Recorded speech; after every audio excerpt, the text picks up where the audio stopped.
Hello, everyone. Welcome to episode 223 of the Terminal City FC podcast, part of the Area 51 Sports Network. Josh Ray joined alongside Nathan Durek as per usual. So, the Vancouver Whitecaps are still undefeated, and they went into Portland last weekend and won 4-1. Yeah, tidy little win, a nice Cascadia win. And the Whitecaps have had Portland's number now for a couple years at least. Yeah. Back-to-back 4-1 wins for Jesper Sorensen, because last season they won 4-1 down there on opening day. This season they won 4-1 down there. Not too shabby. You got to say it was a pretty easily handed match. It didn't really look like there was really any trouble. Only one goal in the first half. Brian White, who now seems to have found his scoring touch. He got a brace later on in the game to kind of cement it. But goals are coming from all over with this team. And that's something that we've really, really enjoyed kind of throughout the tenure, not only of Sorensen, but even before that, is that there's this kind of score by committee. And it's nice to see that continuing. Yeah, and the great opening goal by Brian White, Ocampo, and Berhalter helped create it. White using his poaching ability to get it past James Pantomas. And both teams early on were pressing, but the Whitecaps seemed to have the upper hand when it comes to the press, as they were more aggressive, winning the balls back more and forcing Portland into mistakes. And until later stages of the second half, Portland really couldn't get anything going in the final third. I would say, even though they couldn't really get anything going, I agree with you, but they did seem to be, so far, the hardest competition that the Whitecaps have faced this season. And you can only really base that on the first half only hour. 5 games. Yeah, hour, half hour even. It kind of fell apart in the second half there. Because Portland did start kind of on the front foot. Their press was effective to begin with, but it wasn't sustainable. And it was really interesting to see Phil Neville talk at the end of the game, Portland's head coach. And he called the game, it was a game of men versus boys. Yeah. And he was really, really critical of his players, except for maybe one or two. Iziota was one of them that he thought was really good, and we'll talk about him a little bit later. Player who, 18 years old, had his debut in that match, but basically just said this was not a game where they were prepared for. I think we should remember that Portland's not the finished product right now. There's a lot of talk that there is probably another defensive midfielder coming in from South America before the deadline. Are they going to get her over the line? I don't know. But Portland, you and I weren't high on Portland to begin with. We talked with Sasha Klinston. He wasn't either. He wasn't either. And it just kind of feels more of the same of Portland. They're even the fact that they're bringing back aging DPs, where you're kind of maybe you should have started to look elsewhere. I don't know.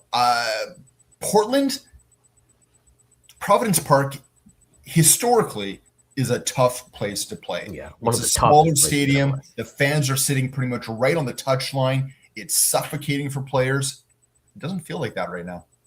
No, and for the Whitecaps, they made it look easy. Well, not super easy, but easy down there. In the second half, Berhalter off the free kick. Blackman's initial header was saved by Pantomas, but it goes off his face and in. A goal is a goal. A goal is a goal. And I wasn't really able to see it first. His first touch was his foot. Oh, yeah, foot, yeah. And, no one was marking Blackman. And it was funny. Nobody. He was just all alone. The broadcasters even talked about, before the goal happened, they're like, no one's watching Brian White. And he just goes in behind, off his foot. Now, I couldn't tell, was it Pantomas that saved it, or did it go off the post? Pantomas saved it. He did? Okay. And then, off his face. Now, there was another moment, and I'd have to take a look. I can't remember where it was, but the MLS disciplinary committee has come down on Blackman for embellishment on a different act, and he's been fined by the league. I'm not really too sure what it was. I'd have to go out and check it out. but there is something lingering over Blackman. But still, he's off the mark. He's got his first goal of the season.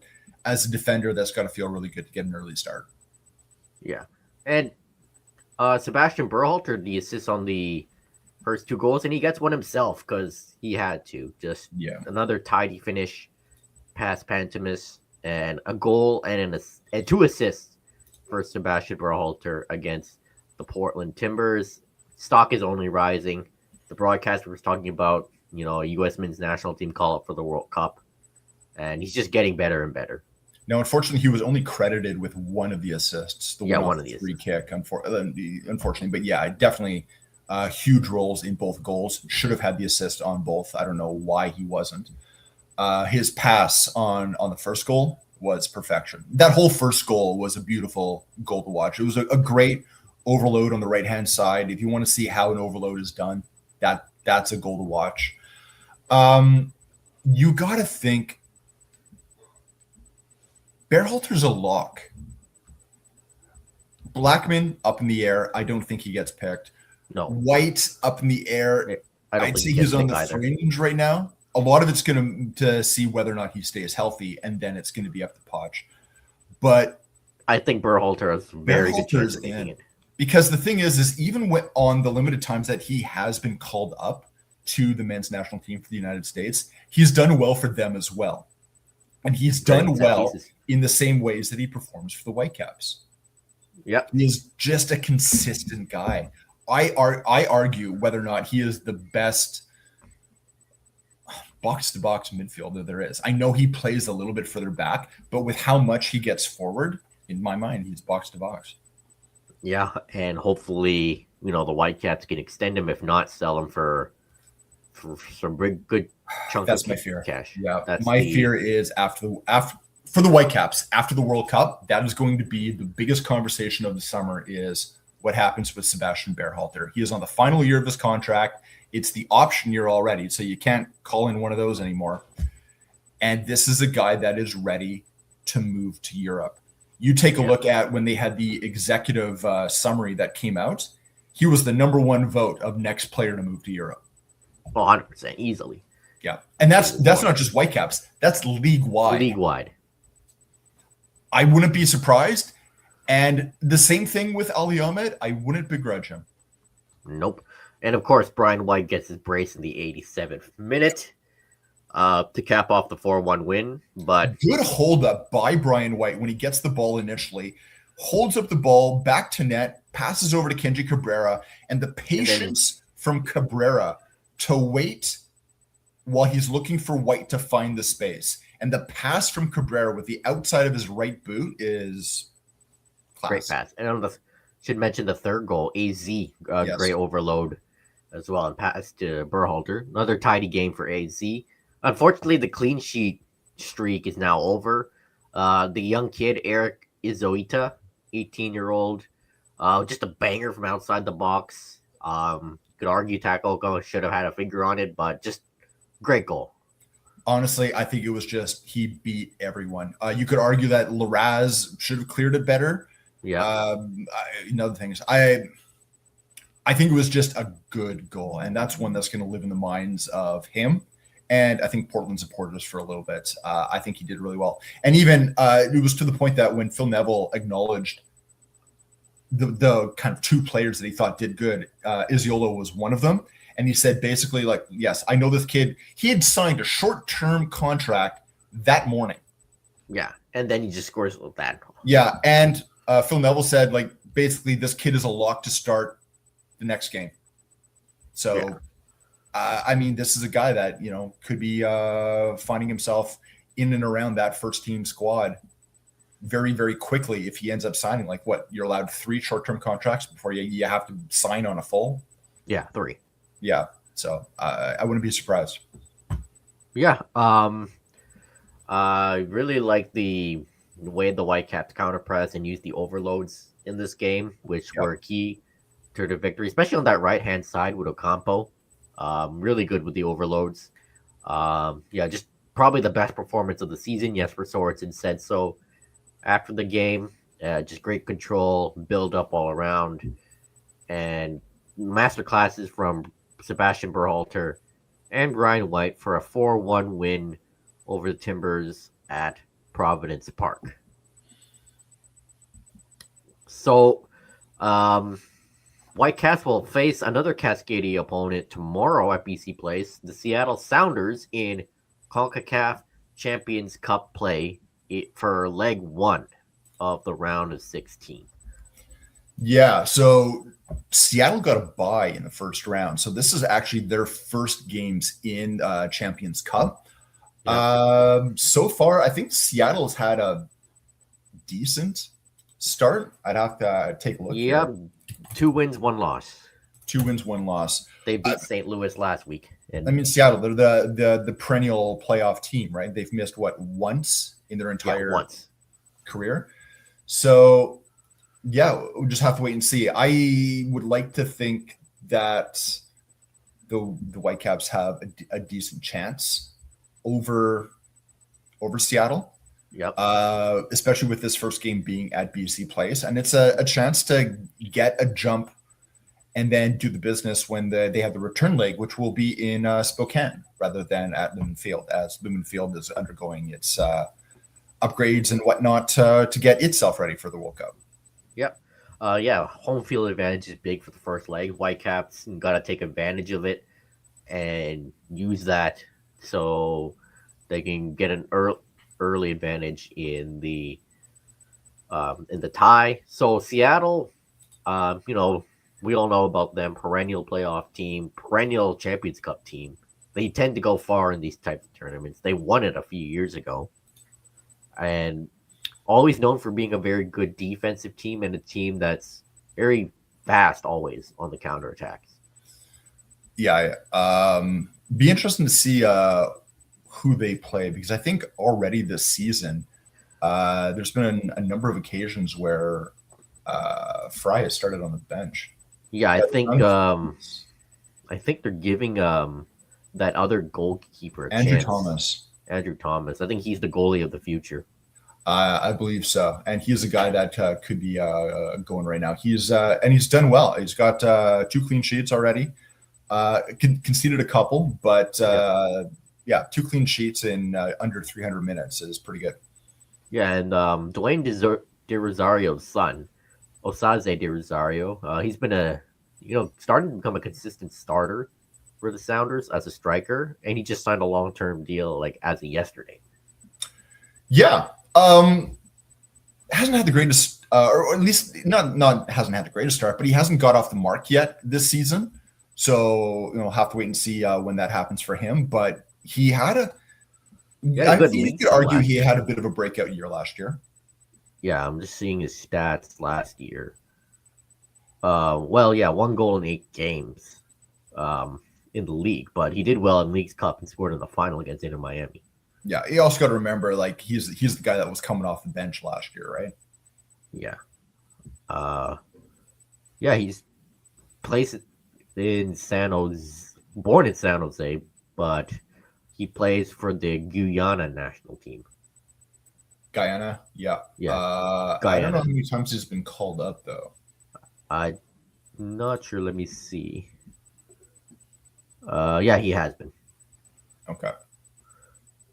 So Seattle also, they have guys like Ferreira, Paul Rockrock, who's kind of breaking out last year as well. Yeah. Was a key piece in League's Cup for them and throughout the regular season last year. Well, he got that goal during League's Cup with the final. Yeah, him and De Rosario. Albert Rusnak, as a number 10 usually. Someone that's terrorized the Whitecaps in the past, and same with Christian Roldan in the midfield. Yeah, I mean, Seattle's main core is mostly still here and they're still one of the elite sides, I think, in MLS.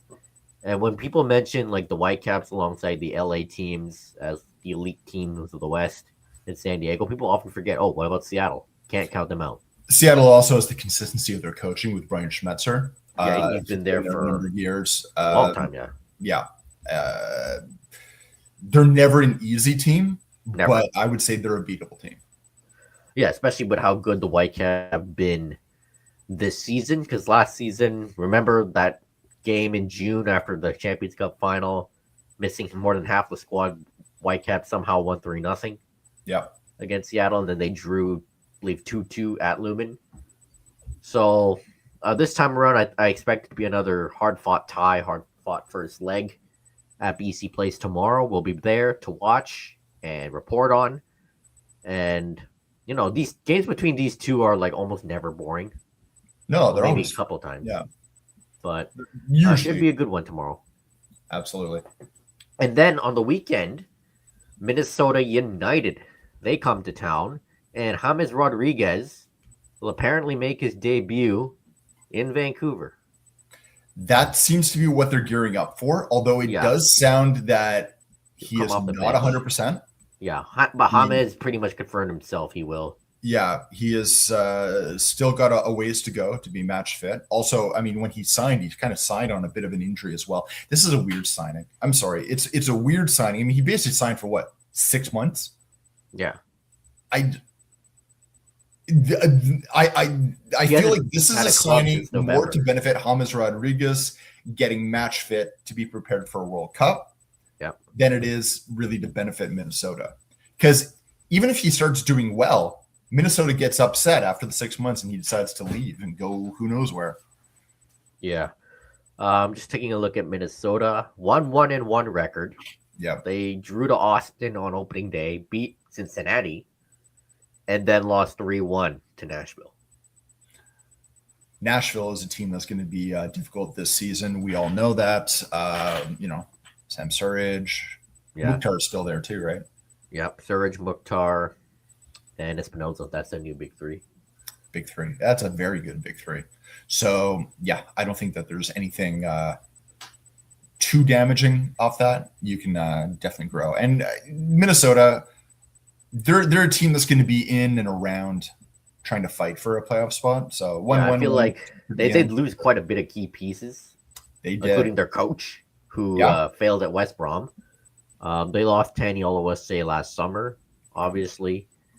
Lost Dane St. Clair. Drake Callender, former Miami goalkeeper, is now their starting goalkeeper. Yeah.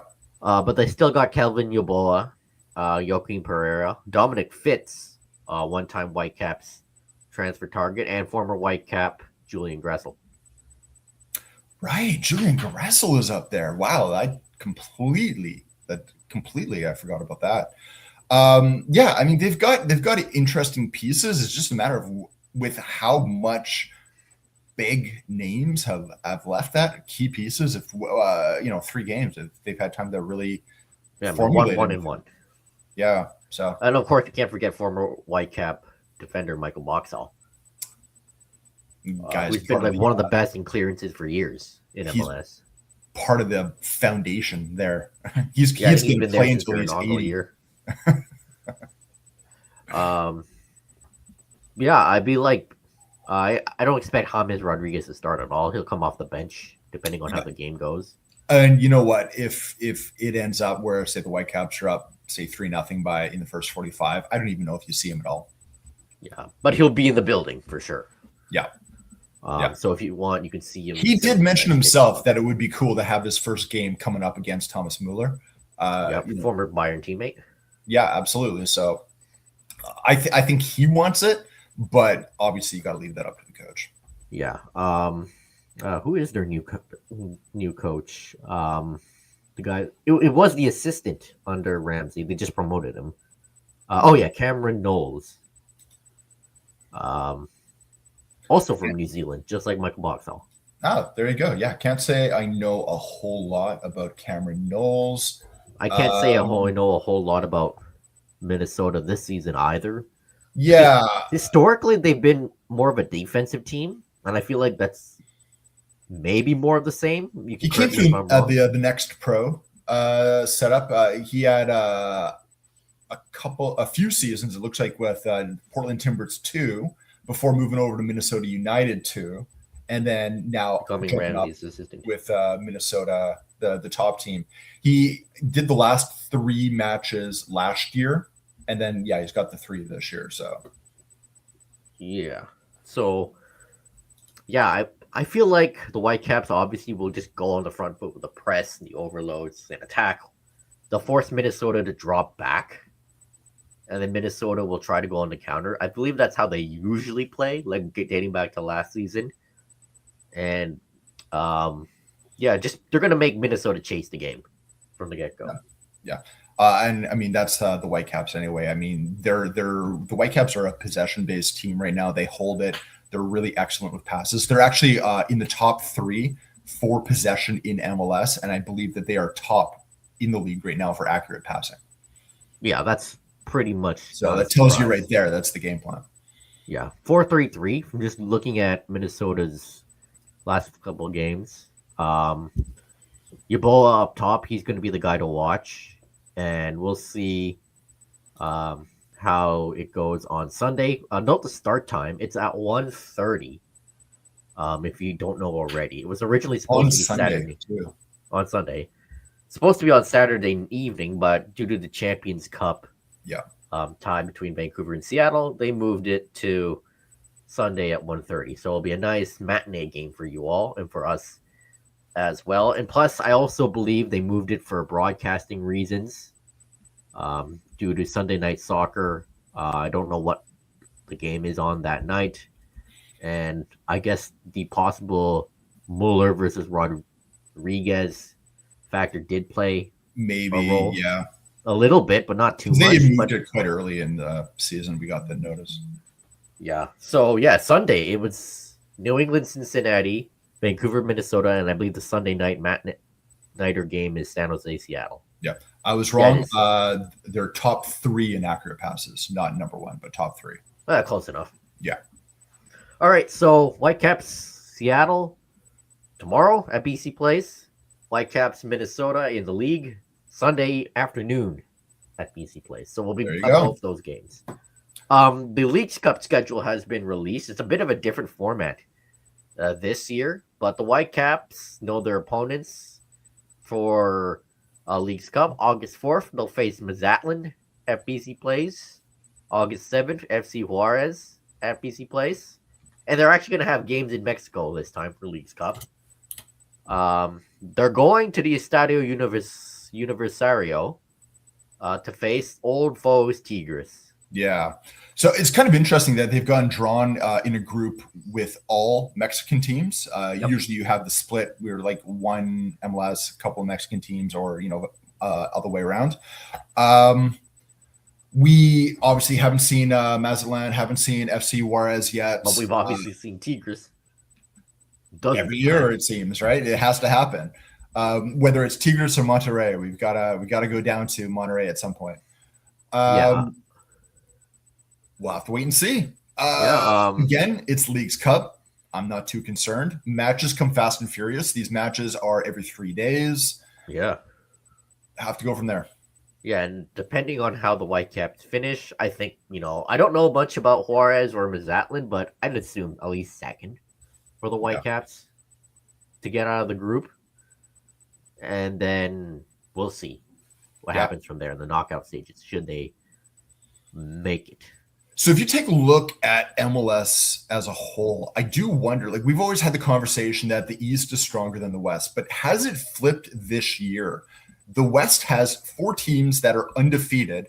3 of those teams haven't had a goal scored on them at all. Whitecaps are the only one who have had a goal scored against them, and it was just in the last game and just the one.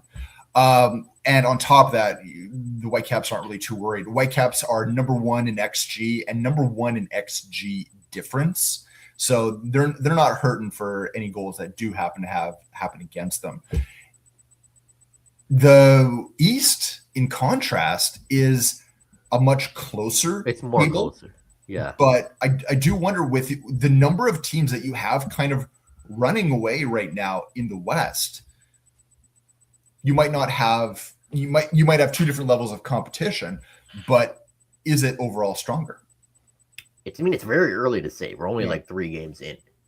And I'm just looking at the standings here. So the Whitecaps, along with San Diego, LAFC, and San Jose, 3-0-0. So Vancouver and 3 California teams. Yeah. And then in the East, the top three teams are New York City and Nashville, 2-1-0, and then Inter Miami 2-0-1. They're also tied with the New York Red Bulls. Yeah. So it's a lot closer in the East, but in the West, you got 4 undefeated teams. That's the thing I'm just wondering right now, because even if you look at the teams that are in the East, they're very close affairs. Like there's not a lot of goal difference in between even the teams that are up high up on the table right now. Where in the West, you already have the makings of, almost like two groups in that table. You could say more maybe overall the East right now is more competitive because you got a lot of teams that are closer together. But I kind of feel like right now the West is trying to make their stamp. And when we talk about teams that have the opportunity to win MLS Cup, obviously they throw in Miami. But then after that, it's the Vancouvers, the LAFCs, even the San Diegos, right? We're starting to name more teams on the West. And when we look at teams that are kind of like the teams that are really, really poor this year, we're looking at Orlando's. We're looking at Philadelphia, right? Orlando is terrible defensively this year. Orlando is terrible to defend. And Philly, I know they lost a lot of pieces, but Atlanta's not just terrible defensively; they're just bad to look at. Yeah, they can't score either. Yeah, but it's just it's painful to watch. It's not good football. So, it's an early conversation to have, but it's one that I think we can start seeing trends. From an early perspective, it looks like the Western teams are showing they can't be underestimated because heading into the season, even last season, the Eastern teams like Miami, Nashville, New York, those were like the big dogs. But of course, the West has their own big dogs as well. The California teams and Vancouver, and even Seattle, even you could put them in. But it goes to show the parity in MLS and how competitive MLS is. And right now, it's so hard to predict who's going to win Supporters Shield and all MLS Cup and all the other trophies. And we're still early anyway. A lot can change. Yeah, absolutely. I'm just, it's a very competitive league, and the Western Conference, especially the top 4, top 5, it's going to be one to watch as well. Obviously, all the eyes will be on Miami in the East for obvious reasons. But they always are, aren't they? Yeah. A big MLS news that came out a couple of days ago. Yeah. So former Columbus Crew winger Yaya Boa and midfielder Derek Jones have been handed lifetime league bans over betting on their own matches. Yeah, so they were put on administrative leave last October pending an investigation. That investigation is now concluded through MLS. And they're done in this league. It's going to be interesting to see because, there are times where bans of this magnitude are then picked up by FIFA and made global. We'll have to wait and see if that ends up happening in this case. But some of these, one of the instances that the league actually pointed to was a match against New York Red Bull. It was the 2024 Decision Day match where both players bet on each other to get yellow cards. Yep, it says here in the press release. So, yeah, it's not really good right now. Now, Jones right now is not playing with anyone. Yoba is actually playing in China. And China. China's got their own match fixing scandals going on right now that's covering a number of teams. But you're not going to see those players here anymore. That's done. Yeah, they're not playing in MLS. They're not going to play against the Whitecaps or any other team. No, unless I don't know, maybe they can go to USL. Yeah, of course. Which I don't know if you want to do that right now because, and that's one thing we could talk about is the USL looks like they're headed to a strike. Yeah. I guess goes to show play stupid games, win stupid prizes. Yeah. For this, betting on yourself to get a yellow card. I will say this to me also means that you got to get betting companies out of sponsorship of teams because it's tough to take from one hand but then slap with the other. Yeah. I believe Polymart or whatever they're called is like the big MLS betting sponsor, league wide, not just Yeah, teams. yeah, Because yeah. I don't think any team has a betting sponsor on their shirt. No, I think that is one thing that's unique in MLS. And then you've got other places like England, where this is the last year they are allowed to have that Or like happen. So Everton would stake. yeah, a lot of teams are going to have to change their betting team or who's sponsoring them right now. That's going to be really weird when you get to some teams like, say, Stoke in the Championship, which are basically owned by a betting team. So Yeah. So I don't know. I don't know. Just if you're playing the game, gamble on another sport, not your own. yeah, and I mean that should go without saying. It should. Even us media members, we shouldn't gamble on MLS No, because I we don't. cover it. Well, I That's don't just do wrong. it. Period. Anyway, I don't think I I'm mean, that smart. I'd rather bet on hockey than baseball, There you go. not MLS. So, well, lifetime bans for Yaboa and Jones. Some World Cup news. The FIFA is going to implement hydration breaks in all World Cup matches, regardless of weather, which isn't a surprise given how hot it will be. Yeah. But it will be used as an opportunity for commercial breaks. So, ching, ching, ching, money, money, money, cash grab. The fear right now is, first of all, you're doing it in every single match, including matches that are going to happen in Canada, where a lot of this is in response to when you had the Club World Cup in the United States and you had the strong heat and players were complaining about matches. And that makes sense in matches where you need to have it. And they had the mark of like, if games are being played at a certain temperature, you bring in hydration breaks. Same with Copa America. Because the reason at that point is player safety. The reason for this isn't player safety. The fact that you're actually going to mandate them for every game regardless is you're taking a game of two halves. You're now making it a game of four quarters. And you've already said you're going to allow commercial breaks. There's no other reason that you're doing this other than a cash grab. Yeah, it's just a cash grab. At least with the Club World Cup, they did have ads, but they moved them to the side. Like you could, but they still talked over the game and all that. They just moved the ad to the side. The fear right now is if the World Cup is doing this, it's at the FIFA level. When does it start going to the Confederation level? When does it start going to the domestic league level? Yeah, that's the thing. I really don't want that. Yeah. But hydration breaks are more than okay. Can you imagine a hydration break in the middle of like an Old Firm game in Scotland when it's pouring rain and only 13 degrees? Yeah, and then there's an ad for I don't know something. Yeah, and you're like, oh, hydration break, player safety, and you're thinking, against what? Against what? Rain? They can just drink the rain. Yeah, just another FIFA cash grab. So unfortunately for Canada, Alphonso Davies is injured again. I really don't understand why he was rushed back so quickly and then put on the benching in their Champions League game against Atalanta, where Bayern just absolutely destroyed them. Halftime, Davies is brought on, and then he gets injured again around the 70th minute. Yeah. Why was he rushed this quickly? I don't know. You got to wonder if maybe they were trying to bring him on to start bringing up match fitness, and they thought it was a game that would be easy enough to do. I mean, let's be honest. They're up 6-0. Injuries can happen in any game. Yeah. But this one does hurt. Now, Vincent Kompany has suggested that the injury is not that bad. It's not. It's a strain in the posterior thigh muscle in his right leg, and it's not. There you go. But I mean, it is another setback, right? And that sucks. It's going to take time for that to heal, and it's less time that he'll be able to actually be ready this summer. Yeah, I don't know. At this point, just shut him down until the World Cup. Don't play him until he's 100%.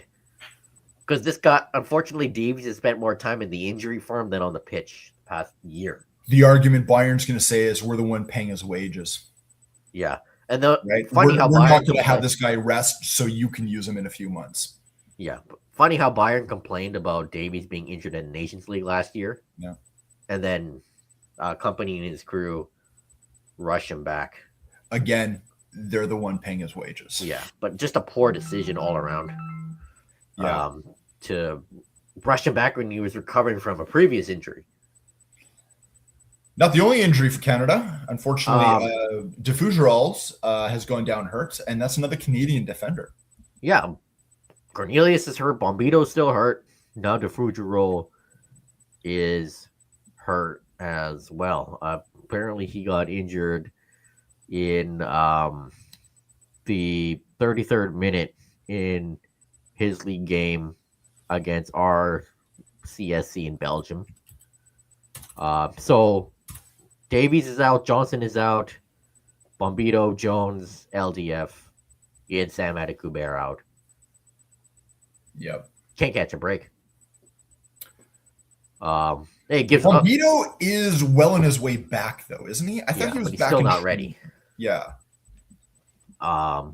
It gives opportunities for players like Kamal Miller and Ralph Priso to get into the squad. It does, right? And well, I mean, I guess Kamal Miller didn't really have the greatest of matches on the weekend, as we all saw. But Ralph Priso he is a guy that's fighting for it. And Priso is a guy that I don't know. On the conversation might be being had, but he is still very far on the outside looking in. Yeah, really has to impress, which he is doing so far. He is. To have a sniff. So, not much word on DeFugerol's injury.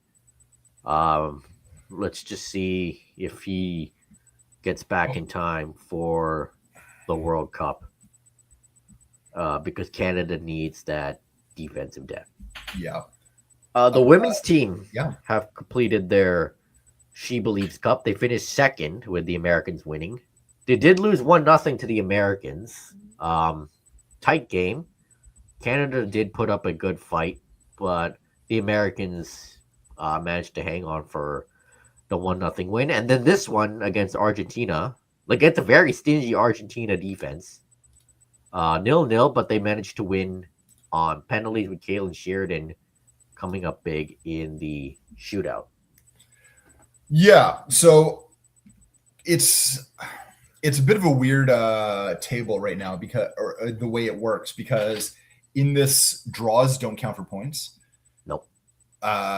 You basically have to go and do the win if you get it. The US-Canada game, the Americans dominated the match. They had 3-4 times the number of shots. Their possession, I think, was 65%. It was one-way traffic. Canada's credit that they held them to only one goal. I mean, you can take that as a move in the right direction. But, I think the overall thing with this tournament is it was competitive games again after quite a while. And Stoney finally got her team some wins. Yeah. And that was it, because they hadn't won in 5 games before this. I don't even think they had scored a goal in a number of games before this as well. Yeah, they didn't. Canada's, I guess, their first halves haven't been the greatest in this tournament. They did start off slow, even against Colombia, where they won 4-1. And goals are still a concern, other than the Colombia game. Obviously, no Olivia Smith. They didn't call up Adriana Leon, for example. But there's still concerns with the attack. But I still question the fact they didn't call up Adriana Leon. Oh, yeah. I know she's inconsistent, but still. They had spots. They took 26 players. They had spots. Yeah, which still is a baffling decision. But youngsters like Annabelle Chugu and Kaylee Hunter, be impressed. Yeah. In this tournament. Kaylee Hunter is going to be one of the future stars of this team. Yeah. Doing well with AFC Toronto in the Northern Super League, and obviously a former Whitecaps development team product. Yep. Vancouver native. I guess defensively, there has been some improvement. Sheridan looked good between the sticks, but offensive-wise, still needs improvement when it comes to goal scoring. And the midfield also. The midfield is thin right now, very thin. Especially when you look at like a defensive midfielder position. There's not a lot of players on the squad right now that can fulfill that role. When we have midfielders and we're bringing in new midfielders, it is like a Kaylee Hunter who they see further up the pitch, right? Yeah, she's more of an attacking midfielder, not like a 6 or an 8. So there are Yeah, and it's something that Casey Stoney has mentioned before is the pipeline of players. And obviously NSL is going to help that, but it's going to take a number of years to get to the point where these players are consistently playing and moving up to the national team. But it's having a big enough player pool where in certain positions you're now not just picking the same players, but you have players that are fighting for positions. And that's what you want, is you want that competition. It's not there for every single position yet. Yeah. Attack wise, Heidema improved, but still, I can't remember the last time she scored for Canada. I believe dating back to a year now. While Lacasse is still recovering from that injury. I mean, Holly Ward did get involved, but not as the way that she hoped. No. So it's better than it was. Yeah, finishing second is not anything to be disappointed about. I mean, obviously you always want to win, but finishing second in a group of these 4 teams, it's better than it was. It's especially when you take a look at the previous 5 games leading up into this tournament. Yeah, it's better. There's some improvements. I think things are starting to shift slowly in the right direction, but still a lot of improvements to be made. Yeah. All right, over to Europe. So Chelsea winning games last week. This one was a big win at Villa Park over Aston Villa, 4-1. Bad start, which leads to Douglas Luiz getting the opening goal, where the defense just pretty much left him alone on an island. But after that, Chelsea just continued to pump the gas, and they did not look back since then, other than maybe a few Aston Villa chances. João Pedro. This guy under Liam Sr., I don't know, he's looking like the regen of R9. But he's him.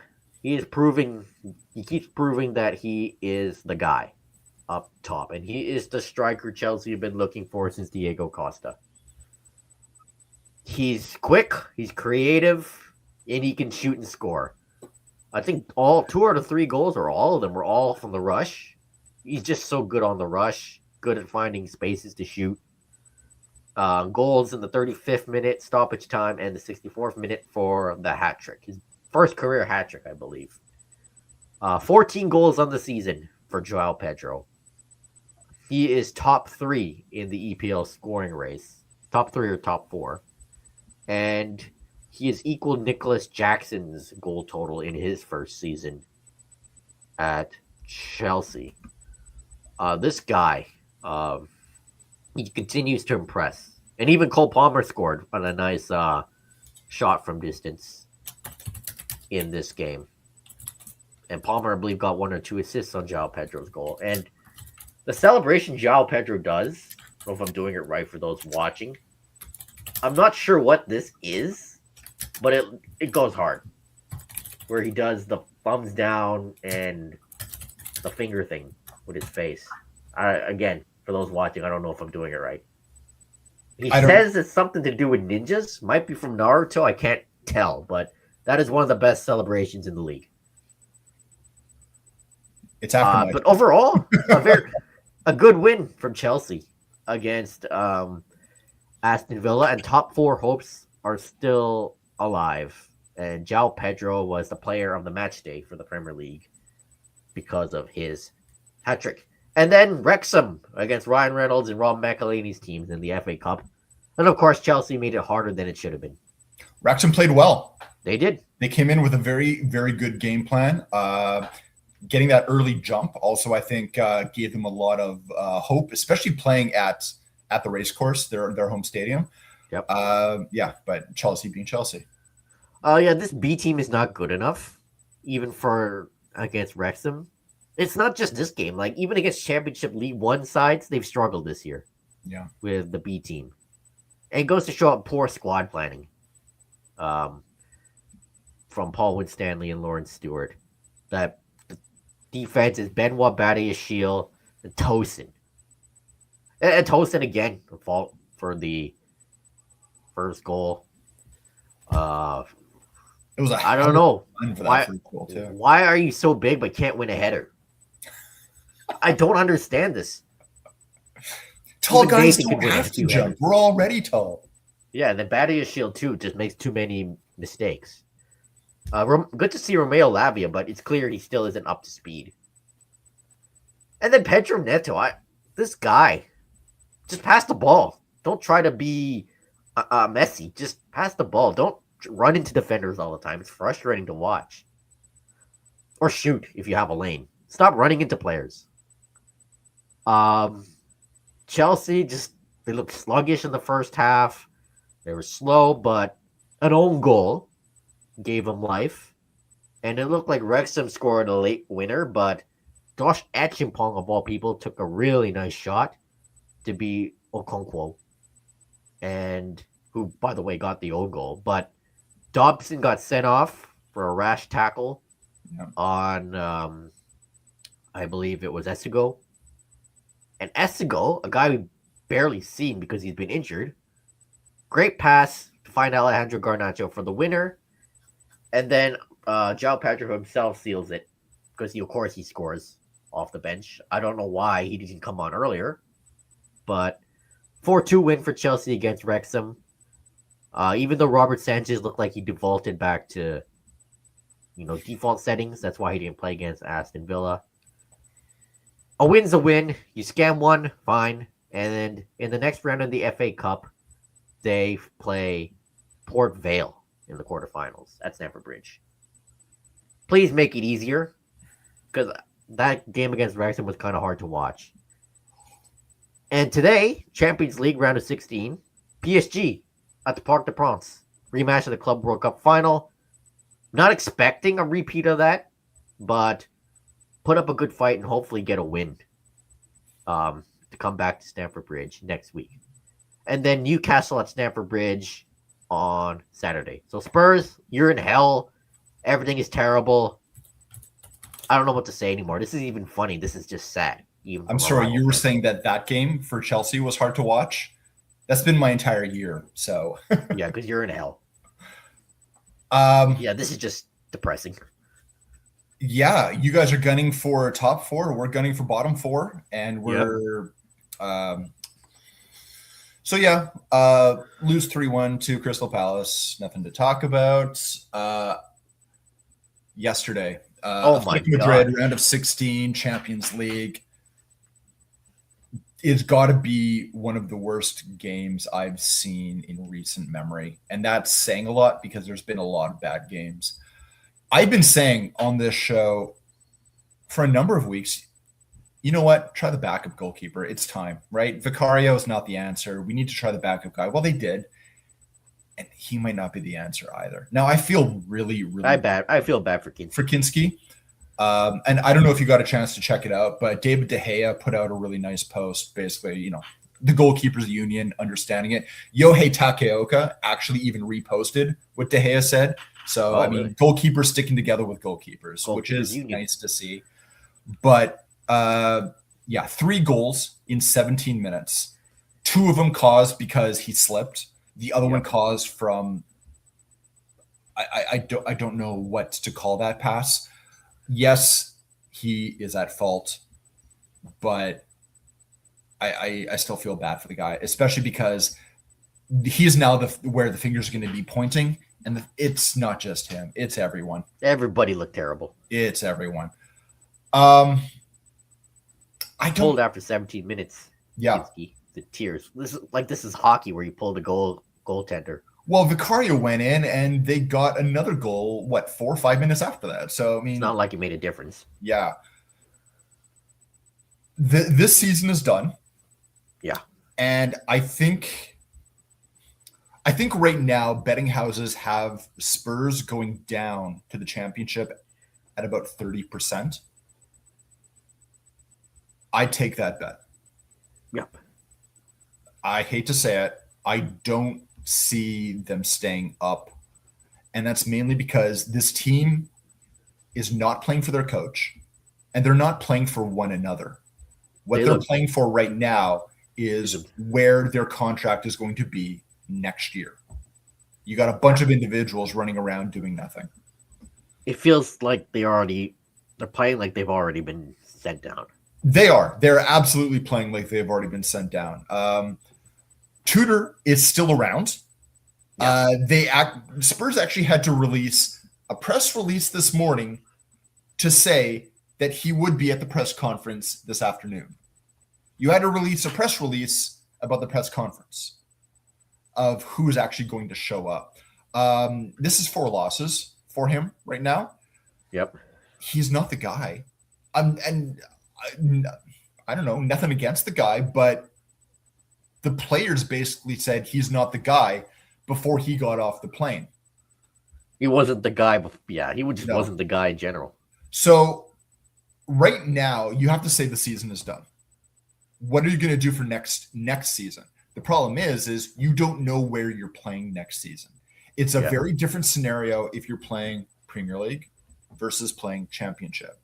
The money is vastly different, and it's going to decide, first off, who is available to coach your team, and what is the player pool available for you to have in actually trying to get you back up, if that's the case. Yeah. So, manager.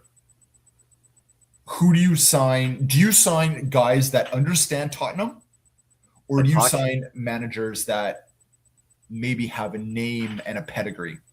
If you're going to go for guys who understand Tottenham, do you go for Ryan Mason? He was a player with the team until 25, and he suffered that horrible head collision. Gary Cahill. Back in the day.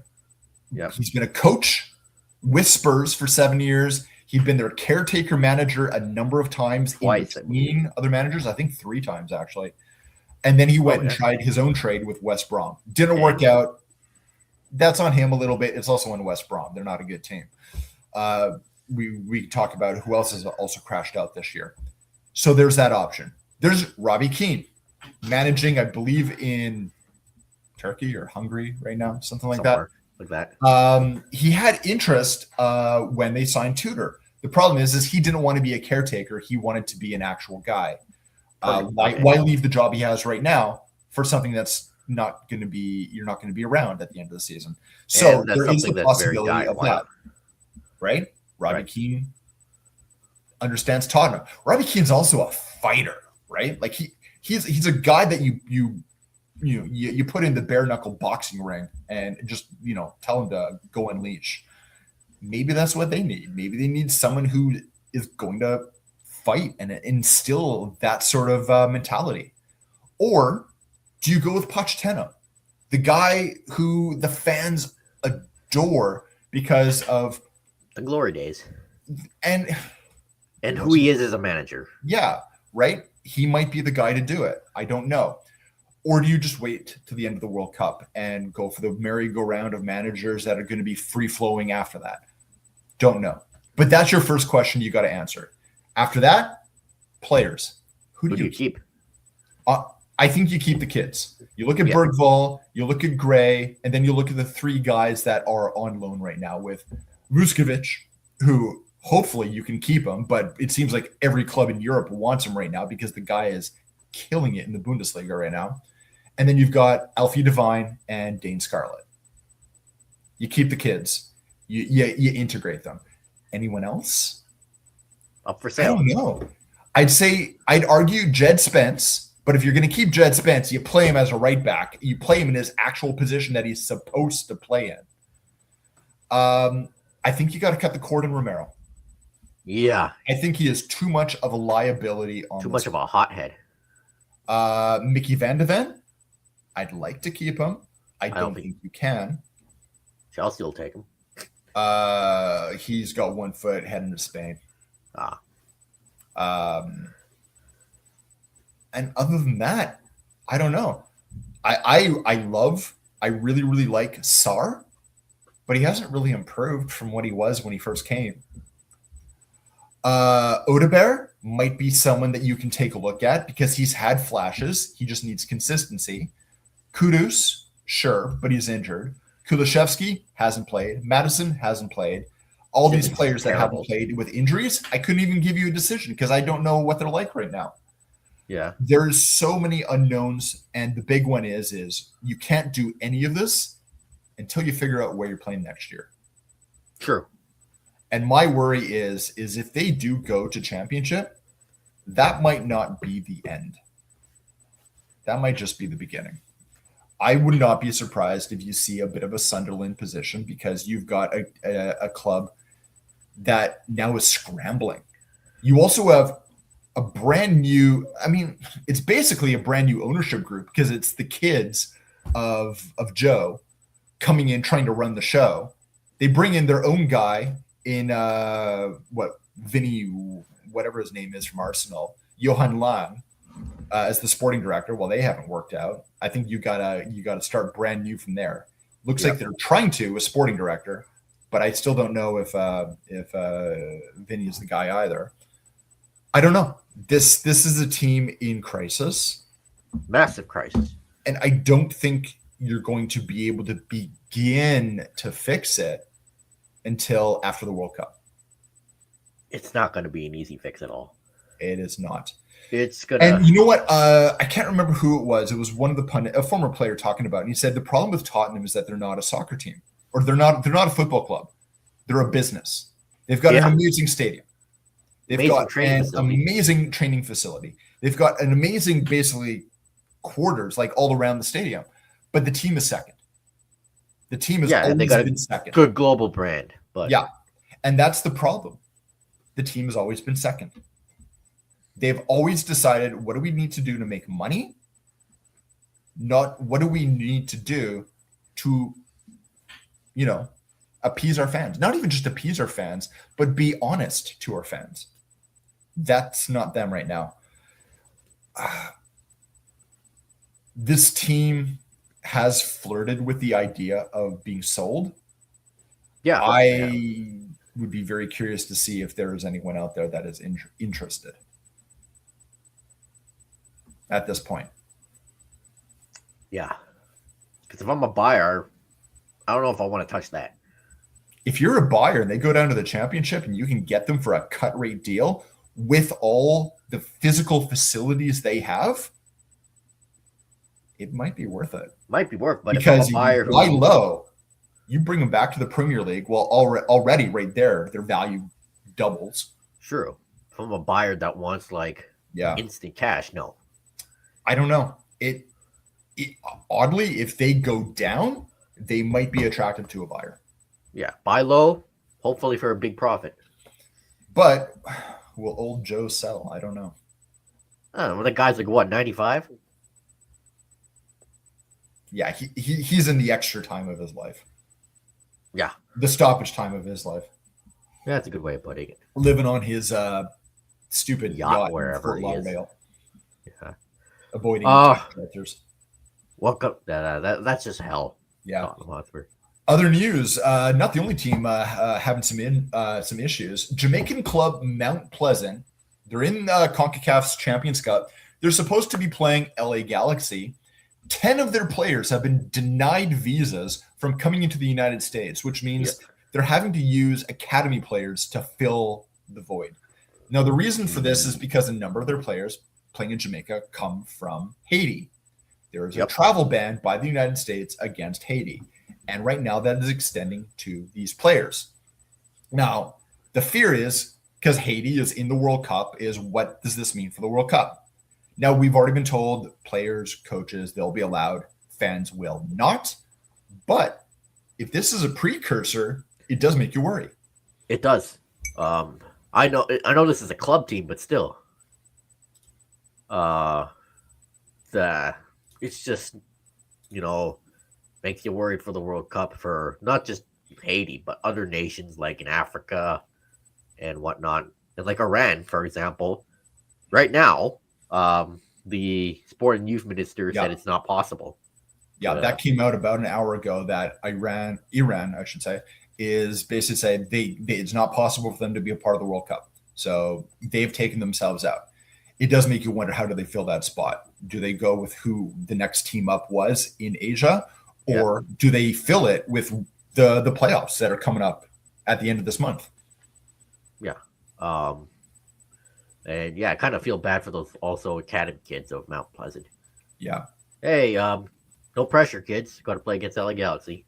First game. Yeah. I mean, for Galaxy for their home leg in this competition. I mean, obviously, it's a massive benefit. Playing at home wasn't already enough, but this should not happen in any competition in any sport. Yeah, there needs to be an understanding about that. True. We'll end it with some crazy news. Brazilian clubs Cruzeiro and Atlético Mineiro had 23 red cards issued in a single game a few days ago. 23. Mass brawl happened. Now, this is also one of the teams where a former player that we all heard of, Hulk, plays now. He was one of the teams or players that got sent off. So the interesting thing is the red cards were not given during the game.